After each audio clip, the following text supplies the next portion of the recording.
Sebelum menonton video ini, jangan lupa subscribe, tekan tombol lonceng agar kamu tidak ketinggalan informasi ceramah terupdate dari Muhammad Arif TBS.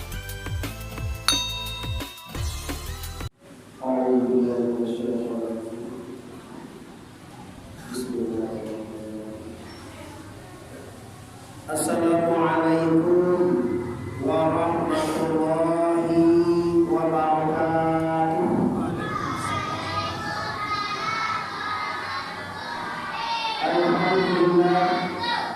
Alhamdulillahillazi arsala rasulahu bil huda wa dinil haqq liyuzhirahu 'ala ad-dini kullihi walau karihal muslimun.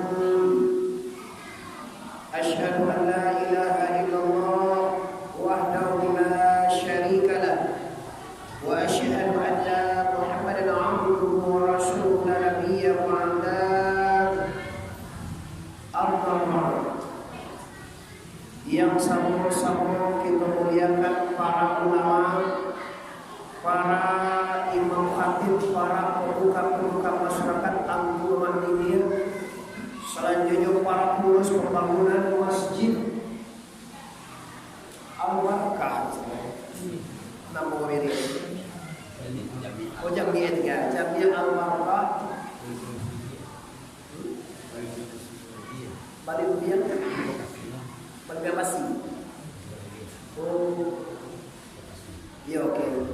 Selanjutnya yang hormati pastinya seluruh kaum muslimin sidang jamaah masjid yang telah hadir pada hari ini adalah Jumat terakhir menjelang Zulhijjah, artinya menjelang sholat hari raya Idul Adha. Karena mungkin di sini kita akan sholat hari raya hari Jumat dan hari Sabtu. Kalau kita mengikuti nasional hari Jumat kita sholat. Kalau kita mengikuti ulama atau sataria kita hari Sabtu. Nama nancak tetangku, ancak juga dua tu nyok, nenda ancak dah satu. Jadi sembahyang kita ancak, malehnya nama returui. Nah, biarkan itu. Kaum muslimin yang menghormati, pertama bersyukur kepada Allah dan bersalawat kepada Rasulullah Nabi besar Mustafa Muhammad, Nabi besar Mustafa Muhammad sallallahu alaihi wasallam. Mukadimah kita cukupkan sedemikian saja. Kalau Allah Ta'ala fil Qur'anil Karim, Bismillahirrahmanirrahim. Ahasiban nasu ayatraku ayyakulu amanna wa hum la yuftanun, kata Allah. Baso wasikoe, baso kiamat. Adakah manusia itu menyangko tasangko di dirinya apabila nyolah beriman, nyolah sholat, nyolah zakat, nyolah haji, bahkan nyolah umrah berkali-kali. Adakah tasangko dek manusia itu dia akan dibaca lihat anjir Tuhan lain atau akan dibiarkan saja? Wahum itu faedah kalau kami suka kahal. Wahum padahal kejauhan mereka akan diuji oleh Allah Ta'ala. La yuftanun. Kaum muslimin yang hormati, ujian Allah Subhanahu wa Ta'ala telah digambarkan dalam Al-Quran semenjak dari Nabi Adam alaihi salam sampai ke Nabi Muhammad, sampai kepada generasi ulama, sampai kepada kita kini. Cuma bapak-bapak muslimin, ujian itu berversi-versi. Ada Allah menguji manusia dengan keindahan hidup, kemewahan, kebahagiaan, intisarinya keduniawian. Sebaliknya ada Allah yang menguji manusia dengan kemiskinan, dengan kehinaan, dengan keterbelakangan. Tapi maaf kaum muslimin, banyak orang yang berhasil diuji oleh Allah dengan kesakitan dan kemiskinan daripada kekayaan dan kemewahan. Kita lihat Ayub alaihi salam diuji di Allah dengan kemiskinan, dengan penyakit, berhasil. Nabi Musa dengan kemiskinan diuji oleh Allah. Nabi Isa dengan kemiskinan diuji oleh Allah. Nabi Yusuf diuji dengan kegagahan parasnya. Sebaliknya Fir'aun diuji dengan pangkat dan jabatan kemewahan, lupa sama Allah. Qarun diuji dengan harta, lupa sama Allah. Sekarang kita, Adam sampai ke awak kini, semua orang beriman pasti diuji oleh Allah Ta'ala. Bagi kita kaum muslimin lah digambarkan di nabi-nabi dahulu. Nabi Ibrahim diuji di Allah dengan apa? Dengan menyembelih anaknya. Kalau memang engkau nyatakan Ibrahim bahwa semuanya milik Allah, bahwa hartamu milik Allah, anakmu milik Allah, istrimu milik Allah, dicoba. Satu kali Ibrahim berkorban 1000 ekor kambing dan 700 ekor sapi dan 500 ekor onta, berjumlah 2200 ekor ternak disembelih di hari korban. Fasalli li rabbika wanhar. Setelah dia selesai sholat Idul Adha, dia berkorban. Apa kata mereka? Apa kece ulang kampung Ibrahim? Bako sabanyak kau nama korban, anak moe kau bamoe.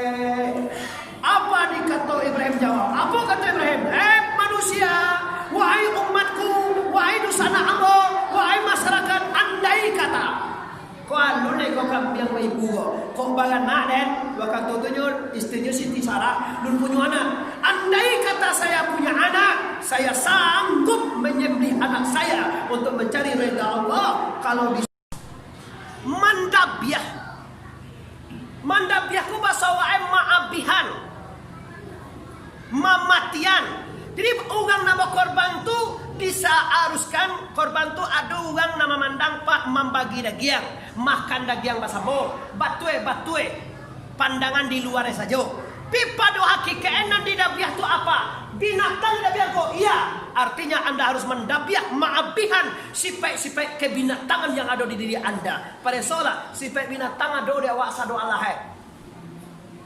Tapi awak dia Tuhan tak nampak kebinatangan awak tu dah. Contoh, Jawi makan cok panci orang, nampak orang punya ide. Ada lagi Jawi tu? Ndak. Awak ambil cok panci orang, nampak orang punya ide. Sagan awak ndak? Sagan sama awak sama-sama ndak cok panci je Jawi je. Cuma Jawi nampak orang punya sagan, awak ndak sagan dah. Awak sagan itu aja itu. Ayam je lah, ayam kalau balaki nampak kawan ada sagan so balaki je. Awak mencari orang bersih dan ndak lain pinang, ndak mohon nampak ada awak buat kamar lo, spring bed kau telegewa. Tu cara tu beda dia. Awak dia berakal. Ada sifat kebinatangan waktu yang kadi dapiah. Sifat kebinatangan waktu yang kadi apihan dengan korban. Alangkah ruginya tu sana. Nama rasa banyak, nama binti berkorban sebuah Jawi seumur selama macam tak tahu. Tapi model tuanya. Sifat kebinatangan tambah merajalela. Sifat lobo ka dunia bertambah-tambah. Sifat akok kalau longan bertambah-tambah lu saraya. Nyolah payah korban. Korbannya nama payah. Tu kecil lah bayi di siko tu. Oh, payung ayu jan payung di kapi ejo. Ayu jan payung di kapi e. Nyoleh korban pisi pae mode itu ya. Oleh sebab karena itu kami mengimbau semuanya kaum muslimin yang mendengar suara kami ini, moga dengan berkorban ini berubahlah kita kepada arah yang lebih baik dan ikhlaskanlah ibadah anda. Seluruh ibadah dasarnya ikhlas, mukhlisi lahuddin. Semoga kita menjadikan ibadah yang menjadi dapat ibadah yang ikhlas dan diterima oleh Allah Ta'ala. Walhasil selamat di dunia, selamat sampai akhirat. Amin ya rabbal. Mohon maaf. Assalamualaikum warahmatullahi wabarakatuh.